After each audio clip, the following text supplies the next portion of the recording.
அன்பான சகோதர சகோதரிகளே, இது உங்கள் சகோதரி அபிராஜு.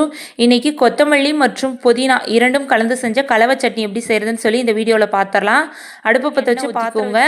எண்ணெய் காஞ்சதும் கடலைப்பருப்பு, உளுத்தம் பருப்பு ஒரு டேபிள் ஸ்பூன் அளவுக்கு ஆட் பண்ணிக்கோங்க. பருப்பு ஒருபட்டதும் 15 சின்ன வெங்காய பற்கள், 10 பூண்டு பற்கள், 10 பச்சை மிளகா, 5 வரமிளகா, ஒரு பெரிய நெல்லிக்காய் சைஸ் அளவுக்கு புளி, இதெல்லாம் அதில் ஆட் பண்ணிக்கோங்க. இது நல்லா வறுத்தெடுக்கணும். இது நல்லா வறுபட்டதும் நம்ம 2 கைப்பிடி அளவுக்கு புதினா, அரை கட்டு அளவுக்கு மல்லித்தலை, இதை ரெண்டையும் அதில் ஆட் பண்ணிக்கலாம்.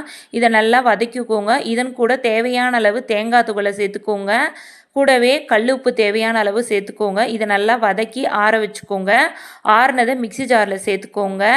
தேவையான அளவு தண்ணி ஊற்றி இதை நைஸ் பேஸ்ட்டாக அரைச்சி எடுத்து வச்சுக்கோங்க. இப்போது அடுப்பு பற்ற வச்சு குட்டி வானல் வச்சு தேவையான அளவு எண்ணெய் ஊற்றிக்கலாம். எண்ணெய் காஞ்சதும் கடுகு வெடித்ததும் கருவேப்பிலை, பெருங்காயத்தூள் சேர்த்து நம்ம அரைச்சி வச்சுருக்க சட்னியில் இதை ஆட் பண்ணிக்கலாம். இவ்வளோ தான் கொத்தமல்லி புதினா சட்னி. நன்றி உறவுகளே.